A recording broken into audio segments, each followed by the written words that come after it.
What is going on? It's the Dedrique Taylor Coaches Show. We are back.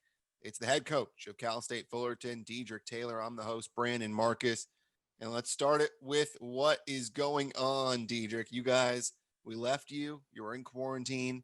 You're still in quarantine. We're waiting to see what's going to happen with this weekend's games. But before we get there, what's up? How are you? How are you holding up? I'm doing all right. I'm making myself smile and forcing myself to smile because I think I would be in tears, probably more for our guys. I'm driving myself crazy sitting here thinking too much, but I can only imagine, what they're going through and the emotional roller coaster, like we said last week, that they're on. But nonetheless, it is what it is. We are embracing the suck and we're learning to deal with the current and the present. You know, all around me today, and I guess all around us, we're seeing sad stories and people losing their life and losing things and just sad stuff all around. But I choose to focus, and I think I sent this text message out to a friend of mine. Choose to focus on the fact that we are here and there's a reason for us being here, and it's important for us to take advantage of that and try to find what that reason is and live that purpose. And for no other reason, that's what we're trying to do. If you did not watch or did not listen to our last episode, highly recommend it. We went a little bit longer than we normally do. I thought we went pretty deep into a lot of what COVID is doing to the mental health of these players. And we talked obviously at length about it's not just the sickness in general that affects these guys, and there's trying to balance the playing versus not playing. And so there's a good discussion. So make sure you go back and listen to that or watch it on YouTube, listen to it wherever you get your podcasts.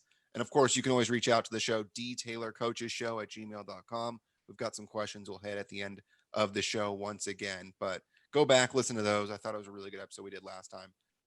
Let's start with what's next. You are slated to play Friday and Saturday. Your first two games were canceled this weekend. You were supposed to play Sunday, Monday, today being Monday when we're recording, but obviously they were canceled.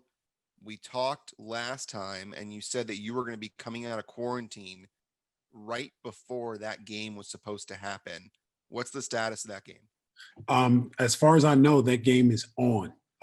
Unlike or against what I said in last week's podcast, I thought we would have more time to recover and be able to get out on the floor and do some things with our group and kind of get organized. But that's not the case. We are being mandated to play. We'll get out of quarantine on Thursday and we'll play Friday. So we've been doing nothing for 14 days. But we are going to play against Santa Barbara at Santa Barbara Friday. And I don't know what else to say. I mean, I don't know if that's the safest thing, and I don't know how we're supposed to do that and be expecting to have any type of success. But I do believe in this group. I believe in their talent. I believe in their mission. And we're going to put those things at the forefront and go out and do our best. I'll say it for you. It's ludicrous. It's absolutely ludicrous that you have your group coming out of quarantine after not playing for 2 weeks, not touching a basketball, coming out of quarantine on Thursday, and then being forced to go and travel to Santa Barbara and play 2 games there. And oh, how about the fact that Santa Barbara is one of 2 teams that has actually played basketball in conference this past weekend? We'll talk about that series against UC Irvine a little bit later in the show. I mean, you talk about competitive advantage. UCSB has a major competitive advantage, not only being one of the 2 teams that has played, but they're about to play a team that is going to be rusty as hell. I mean, you guys are going to be lucky if you are not rusty as hell. I mean, between 2 friends here, that's probably what's going to happen. And for you, it's got to be some way for you to figure out, you know what, mentally we're playing. Like it could be worse. Yeah. We're playing. We're lucky enough to be playing and not to have a game canceled. So try to make the best of the situation and use it more as a scrimmage. If we lose 2 games, we lose 2 games, Yeah. but use it as a way to get these guys back into shape. Is that kind of what your thinking is? Yeah, that's kind of what we're thinking. To use an age-old adage that says, hope for the best, but expect the worst. Mhm. That's the coach in me. But I will credit our group of guys. I'll credit our team because when I gave them the opportunity to make a choice, they chose to play. They want to play. And so they gave me that fire, so to speak, or that competitive edge that we look for to just go out and play. One thing I said to them is that that's why we're here. We're here to hoop. It's unfortunate that we're in this situation, however you look at it, but it is what it is. And we're playing Friday. Um, One way or the other, we're going to play Friday. We're going to put our team out there and again hope for the best, but expect the worst. Knock on wood. I'm hopeful that we can just make it through the game without any injury and anything major. Um, but we haven't had any time in the last 14 days together as a group, and that's obviously concerning. Um, it's a disadvantage, but it is what it is. Like you said, we're grateful to have this opportunity. We're going to take advantage of it and try to get what we can. I think we're going to monitor our expectations or manage them so that we don't expect to be world beaters. Yeah, sure. We want to go up to Santa Barbara. We want to win at 5 o'clock on Friday. That's our goal. That's what we want to do. But I think also trying to get better and having measurable things that are present that we can look back on or rely on throughout the course of the game to say we are getting better. Um, those are things that we're going to have in front of us and things that we're going to use.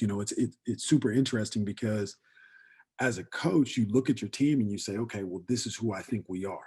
This is what we do well. This is what we need help in, and this is what we need to work on. Man, I have no idea what we do well. I was telling them, good luck for Santa Barbara watching film on us because 8 of our guys, they've never even had a Titan uniform on.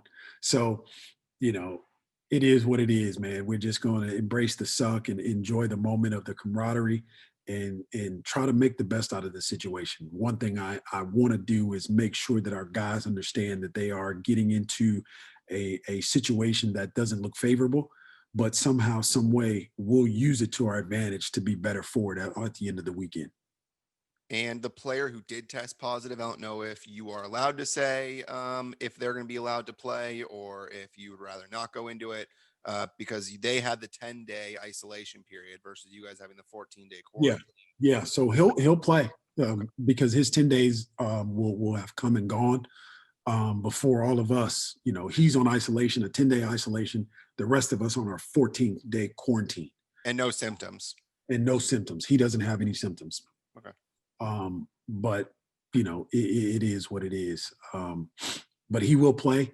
I think there's a Big West rule that says if you have 7 players that are able to play, you got to play. So we're just hoping to get to the game and hope we have 7 guys and honestly hope like hell we can come out victorious. Well, you had way more than that, didn't you, in the last game you played? Or are you expecting possibly some guys not to be available? Yeah, we had everybody with the exception of one was available to us. So we had all 13, all 14 guys, available, Mhm. with the exception of one who wasn't cleared medically and he's now cleared. But again, yeah, I hope for and expect that to have everybody there, but who knows what can happen? It's only Monday. It's Monday night. Who knows what could happen? We tested this morning. I think at some point we'll get all of our tests back, our test results back, which will allow us to, start the process in terms of being able to play Friday. You have to have so many tests in before you play. So we'll do that. We started that today. Thankfully, everybody came back, or everybody so far is coming back negative. We'll get the rest of those results back today, and then we'll move forward and see what happens. What have you guys been able to do during this time? I mean, to try and stay fit and try and stay fit, not just actual fitness wise, but mentally as well. It's been rough. It's been really, really hard because I feel like we're at a point where we've zoomed so much that we've zoomed ourselves to death. You've got the zoomies. Yeah, we definitely got the zoomies. I mean, like to a point to where I don't even necessarily want to get on the Zoom with these guys. Yeah. So I know they don't want to get on and see my ugly mug. Yeah. That's, I have to tell them, hey, turn your camera on, just so that I know they're not screwing around. At least I can see their face and they're somewhat paying attention. Now I don't know if they are, but I think they are. Mhm. But we to their credit, we have a good group of guys and they're focused and understand what's at stake. But what we've been able to do is basically Zoom, because we can't be in the same room, we can't be around each other. They are able to, under the quarantine, they're able to exercise. I asked one of the freshmen today, what is that? You guys are working out and exercising. So our strength and conditioning coach is putting them through a Zoom workout. So he's on Zoom, they're on Zoom in their respective apartments or rooms, and they're working out, doing whatever. And then he also gives them some type of conditioning that they can do on their own, or they're supposed to do on their own, and they can go outside and do that. And under the under the situation, that's what they've been allowed to do starting today.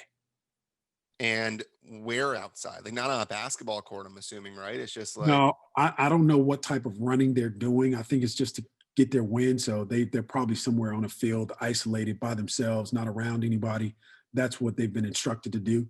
But again, today, I don't know how you run today because it's pouring down raining. yeah. So And you're not getting a real workout in, let's be honest. I mean, yeah, I mean, especially when you're going and you're just trying to run around. I mean, yeah, it seems like it's just like a PE class, for yeah. example. You have And a bunch of that's seventh graders just running around, just trying to stay active. definitely, and that's the mindset that I have. And if you notice, I don't know what they're doing, Yeah. and for a reason.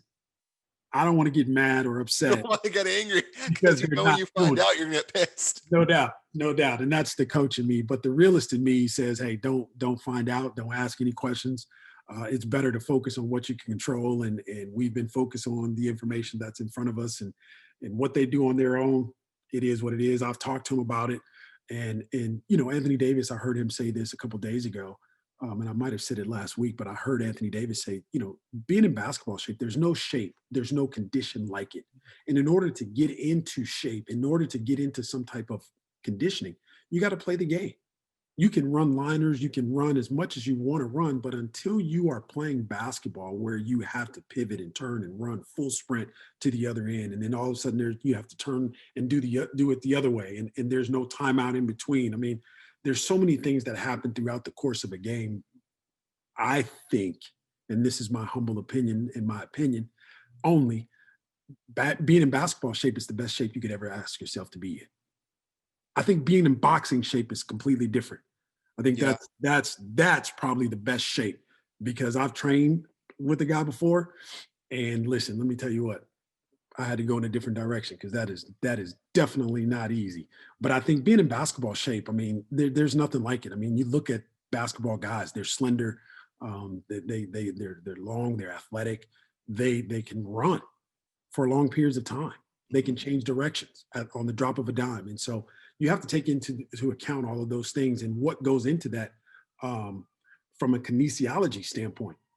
From a body standpoint, understanding your hamstrings and your back and all of the things that go into that. I mean, it's a cluster, to say the least. But there's nothing like basketball shape, because you can run as long as the day is long. You know what's not going to get you in basketball shape? Sitting and watching Netflix for 14 days. Yeah, That's not going to get you in basketball shape. definitely doesn't help. Definitely doesn't help. It's tough. So you guys will be playing on Friday as of now at Santa Barbara. Yep. Speaking of UCSB, you guys at least I guess kind of have an advantage because you've got tape on them now because they just played against UC Irvine, played 2 games, they lost both to UC Irvine. Yeah. Let's talk about UCSB first. Sure. Is there an advantage to being able to watch those games and see what they've got and see what personnel they have, how many minutes these guys are playing, who their go-to players are? Yeah, I think you can get some type of advantage because they have some data and it's on film. So you can talk about, what people like to do and their personnel and the chemistry of their team and the makeup of their team and what it is they're trying to get accomplished and so on and so forth, and kind of who their go-to guys are. I think that's important. But Santa Barbara is one of the most talented teams in our league. Um, and so, yeah, it becomes an advantage, but also becomes a disadvantage because they could hurt you in so many different ways. They have multiple guys on the floor that can do different things, and they all do them exceptionally well. It's disappointing, I'm sure, to Santa Barbara that they went down to Irvine and lost those 2 games. But I think it has more to do with UC Irvine and what they did and how they do what they did than it does Santa Barbara. And I also think that Santa Barbara is probably a different team on the road than they will be at home. Why But is that? there's nothing like home. It's like sleeping. It's literally is like sleeping in your own bed. There's nothing like your own bed. You know where the lumps are. You know where the bumps are. You know when to avoid them, how to avoid them. The same thing being on the road and being at home. Even though there's not a crowd there, there's still elements that being on the road presents that being at home doesn't necessarily present, and those things going into it. And so I think that there's something to be said for being at home versus being on the road, no matter what, whether there's people in the stands or not. I think it's just something to be said for you. To take that analogy, Santa Barbara had to stay in a hotel Friday or Saturday or Mm, Sunday and today versus they'll be in their own bed for the rest of the week. yeah. We'll be in a hotel, I think. Um, I don't know if we driving up there today the game and have to come back the day of the game. I don't know how any of those details work. Um, we'll probably do both. Either I think you guys can stay. I think I'm assuming you guys will go up. My guess would be on Friday and then stay overnight and play Friday, Saturday. you're better than me because I stopped assuming a long time ago. Yeah, Particularly, the only reason why I'm saying that is because, as some people know, I broadcast for UC Irvine on the women's side, and so I was just in Santa Barbara yesterday, yeah, and they stayed overnight in Santa Barbara. yeah, yeah. I'm hopeful that we can get some semblance of a routine, what we normally Yeah, would do on the road. But again, to answer your question, I think there's just something to be said for being at home versus being on the road, yeah. and seeing those guys tonight, watching Santa Barbara, they seem not comfortable, but they're kind of getting into a rhythm. They've played some games, so not only is that important data for us, but it's important data for them as players and for their coaches to use as well as to determine how they're going to get better. Why did they lose? Why do they win? And really, really emphasize those things versus myself. I don't have anything. I mean, I could show them the San Diego Christian game, but my guys are going to do nothing but the reality, and that's point to the score. Coach, you want me to do that, but look, we're up 30. I Yeah. mean, what are you going to say to that? Yeah, I mean, I guess they don't really have tape on you. If they did, it's just on a couple of games that were against opponents that aren't quite what you see in the Big West. And so you see UCSB, how different are they from last year? Because they were obviously a top team last year. Yeah, I think last year they probably weren't as deep Mhm. and weren't as talented as they are this year, but yet and still they have some of the nucleus from last year. They have Ramsey, they have they have McLaughlin. Some of the guys that were a large part of their success last year are back this year, and so they have a certain level of experience. But I think they've also added some guys that have Division I experience at other places. The NCAA passed a rule that states you don't have to serve a year in residency. You're immediately eligible. And so I don't know if that helps them, but those guys that they have recruited, they're eligible and they've played at other Division I institutions, and so they have a feel and they kind of know what that's like. Um, they're super talented. I think they're deeper this year than they were last year from a scoring standpoint. So do you think that the top two teams in the conference played in that series? Um, I mean, yeah, I guess I'd be sliding ourselves and sliding my Apart from yourselves, of course. yeah, yeah. Well, if you put the question that way, I think you'd Yeah. have to argue, yeah, the most talented dudes Mhm. were on display yesterday and today. I would say that. Surprised at all by the way UC Irvine has come out, considering how young they are? I think it's 12 of 15 are freshmen and sophomores. Yeah, very surprised in terms of their poise. Not surprised in terms of how well they're coached and their execution of their system. Not surprised in that facet, but I am surprised in how poised their freshmen are because a lot of their freshmen, most of their freshmen are all perimeter players and handle the ball.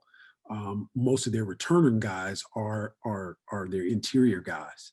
Brad Green, Colin Velp, those guys who I think are really, really talented, but they rely on their guards to get the ball. And I think tonight and yesterday, we saw that their guards can definitely handle the pressure, and they played exceptionally well. I mean, even with the amount of turnovers that they had, they still found a way to win. And that one way that Irvine is known for is that they're not going to beat themselves. They're not going to beat themselves. They just do what they do, and I thought that was on display in a major way yesterday, and I thought that was on display this afternoon to the tune of them doing an 18-4 uh, run, going on an 18-4 run to close out the game. They were down by as many as 9, and they came back and went on an 18-4 run to win the game with all those freshmen. Anything you can take from what UCI did that you can copycat and try and do against UCSB that you saw UCI did that helped them in both those games? Yeah, yes and no. There's no, you can't make up their size. They're super super um, um, big inside. They have a lot of girth inside, and our team is not built that way.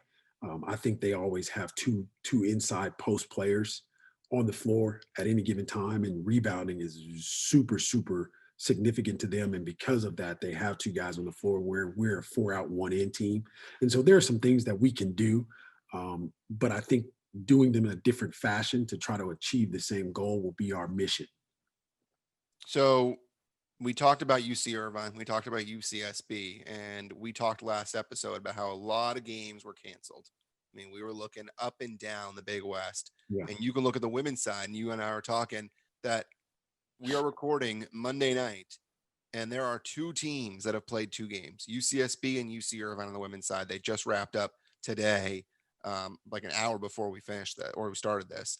sure. So 2 teams, two, because UC Riverside and Long Beach State, they're supposed to play a second game of their back to back, but there was a leak at the Pyramid. So they moved that game to Monday. Yeah, Now you're looking at cancellations left and right across the Big West. And the question that many people are asking, and I believe it's one question that we've got in our mailbag, yeah, is can these games get rescheduled? Because everybody wants to know, can they do it? They do it in NFL. They move the game a couple of days. yeah. Who knows what they're going to do in the NBA?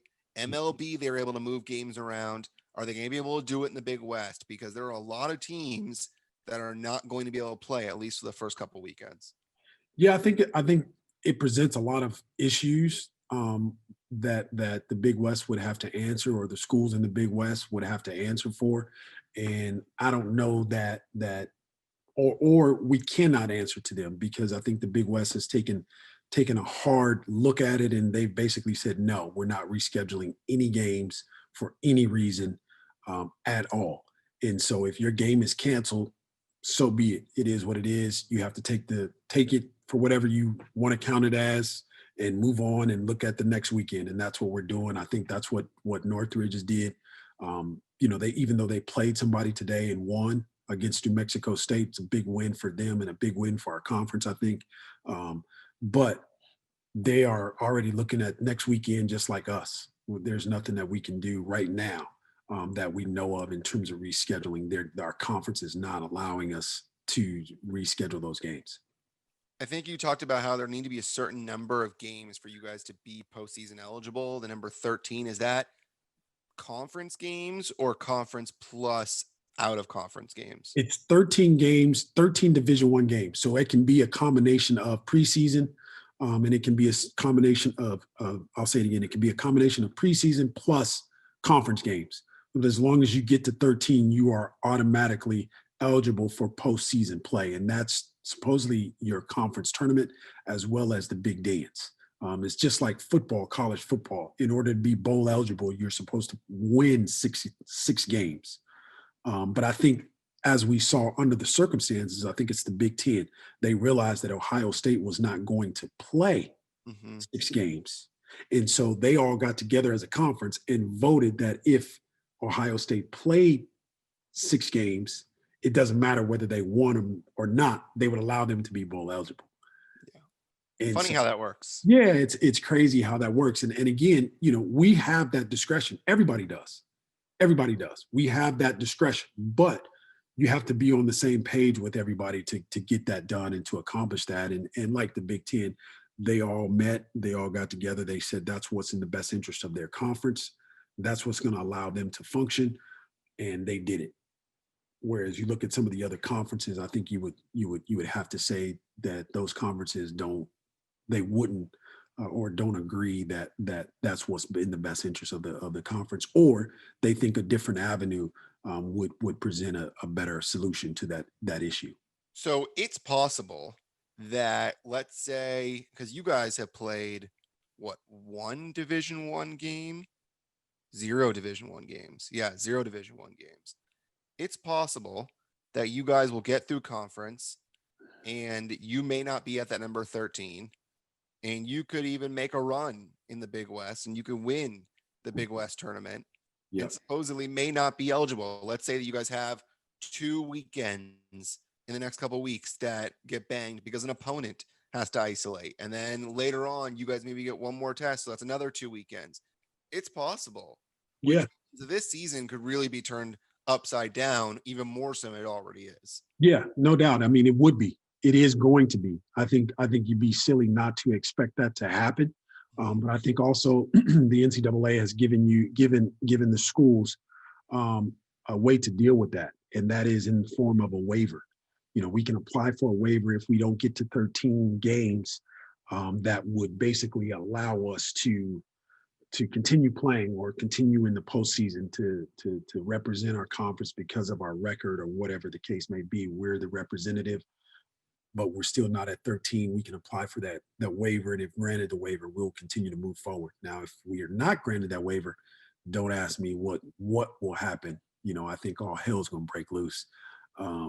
But you got to expect that, because I think that's what has broken loose Yeah. in this year so far. Expect the worst Yeah. and just hope that it's better than that, because the way things have gone, I mean, God knows how this is going to break. I mean, I expected it to go terribly wrong, Yeah. but did not expect it to go so terribly wrong that there was going to be one series on the men's side that would occur in the first weekend. And you're foolish if you think that with these kids, that I'm sure some of them in some of these programs saw family during Christmas No doubt. and went different places they probably shouldn't have, No doubt. that this is going to end up inside some of these programs in a couple of weeks. I mean, it No. takes some time to get transferred from person to person, but don't be surprised next weekend if there's maybe one series Yeah. that is going on. I mean, it's just the way this thing goes. Yeah. I mean, and if you look at the numbers in terms of, like, just turn on the news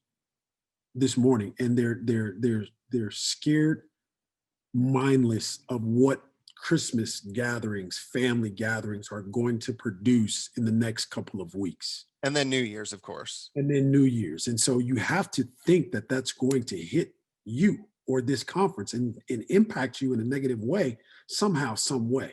I mean, think about it. There are 5 schools in our conference that are impacted right now. Davis is shut down until, I think, the 24th of January. Us, Cal Poly San Luis Obispo. Hawaii is shut down because of Cal Poly San Luis Obispo. UC Riverside is on quarantine, and I think Long Beach State, they're on quarantine. So, I mean, that's 5 schools, as you mentioned. Only one team played today. And will that happen again? I think, again, you'd be silly to think that won't happen. That's the norm. That's what's happening. That's what's been happening. So I think that's to be expected. But as I mentioned to someone today, and I think it's appropriate to say this now, is that and I'm not going to allow our team, and I'm not going to allow myself, just because the year is over, it doesn't mean that the bad stuff is over. Yeah. Everybody says, hey, let's hurry up and get through 2020, let's get to 2021.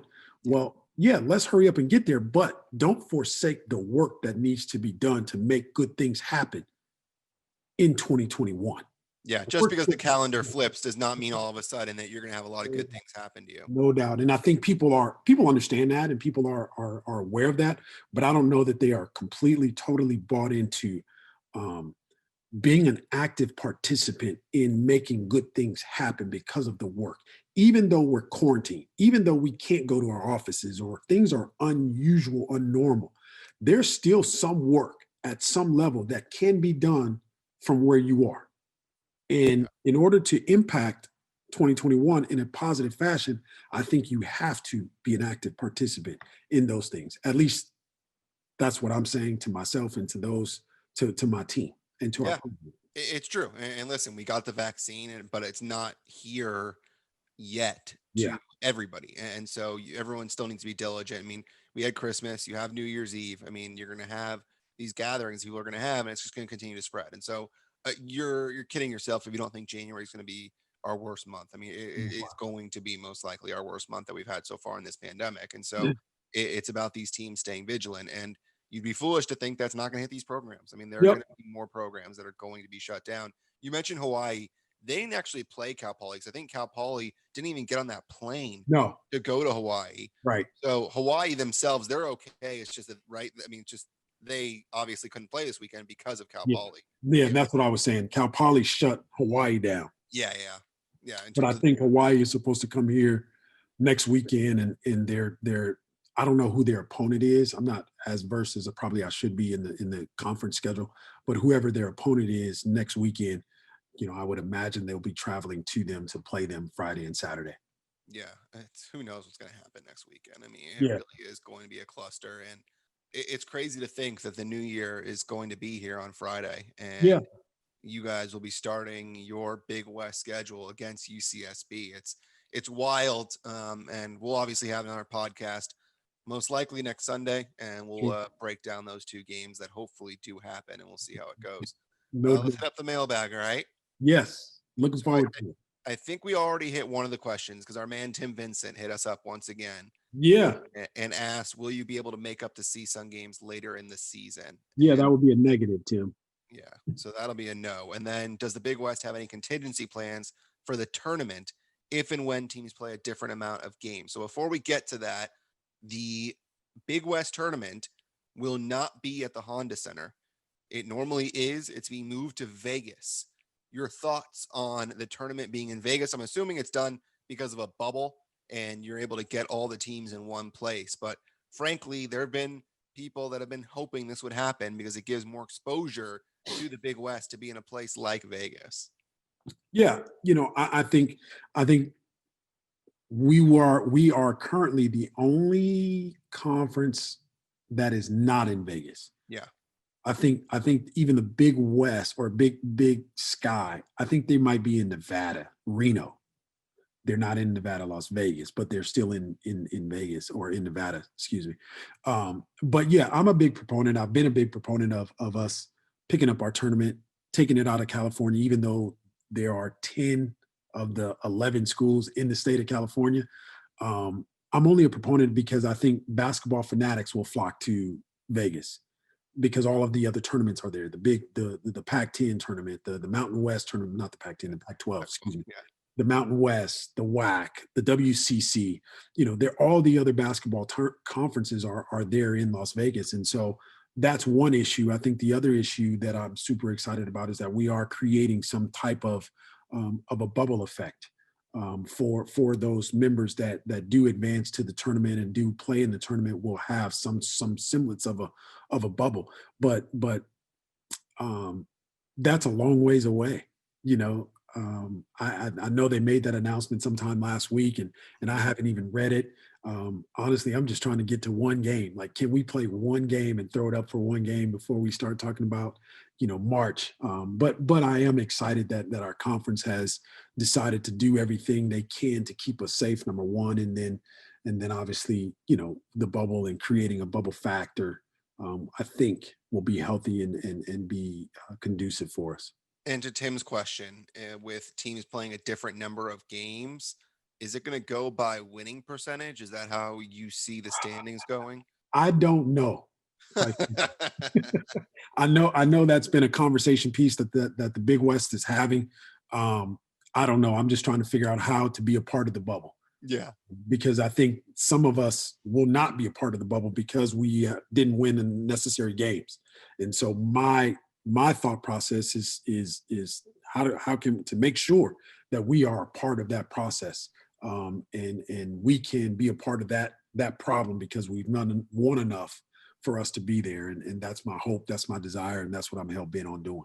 So it seems like a no-brainer that if there is going to be going forward a weekend where, let's say, your opponent is isolating because they played somebody that had COVID or they themselves have COVID, that you're more than likely going to be on the phone trying to schedule a D1 opponent to try and get in Yeah. that weekend. Yeah, that's on the table in terms of what we think and the way we'll operate. Obviously, it needs to be approved by our conference, but for us to try to get to that number 13 of Division 1 games, we need some help if we're not playing all of our conference games. We definitely need to be playing somewhere else, somebody else. Like for instance, tonight I saw Colorado is playing Arizona at Arizona, Mhm. but then I saw USC is also playing Santa Clara either today or tonight Mhm. tonight or yesterday, out of their conference. So there's everybody is just trying to scramble because USC had some issues. They had to make up some games, and so Santa Yeah. Clara was available. Boom, there it is. That's how it happens. Yeah, it's crazy. Everyone's trying to figure this out on the fly, which makes it even crazier that these Yeah, games are not able to get rescheduled and moved around when you have teams that are available. I mean, there were teams in the Big West that were available to play this weekend and did not play because they wouldn't reschedule. I mean, you could have easily had a team like CSUN take on a team like Bakersfield yeah, and had that series happen this weekend and get that one out of the way so that you had some wiggle room later on. It's unfortunate that they're not budging at all in terms of the schedule. It feels like in 2020 that the name of the game is being flexible. And unfortunately, I don't think that is what's happening now. So I'm glad it's you tough said for you guys. Hey, listen, it's tough. It makes things way more difficult for you yeah, guys. And no, it does. I mean, I'm you're not gonna come out and say it. I mean, I'll say it. It's difficult. It's really Yeah, I you like really the have word. to be flexible. Yeah, I like the word that you used earlier. I think you said something that starts with a D or an S. I prefer those words. Yeah, Definitely fair enough. prefer. I don't know what words you're thinking of. Oh man, yeah, it's tough, man, and it's a hell of a year. And on that note, we wrap up our final episode of 2020 of the Yeah, Teacher Taylor Coaches Show. And to you, I wish you a happy new year. To all of our listeners and all the people watching on YouTube who are giving us a thumbs up on YouTube and leaving us comments and reviewing and rating the podcast wherever you listen, sending us emails at detailorcoachesshow.com. Big thank you to all of you. A happy new year to you. But coach, happy new year to you. thank you. And we will talk hopefully after you've played your series against Santa Barbara this coming weekend. Yeah, I'm looking forward to it. I'm really looking forward to it. And happy new year to you and your family and the new family that's coming. We'll see everybody, I guess, next year, one way or the other. We'll see you next year. We will indeed. On that note, happy new year, everybody. See you.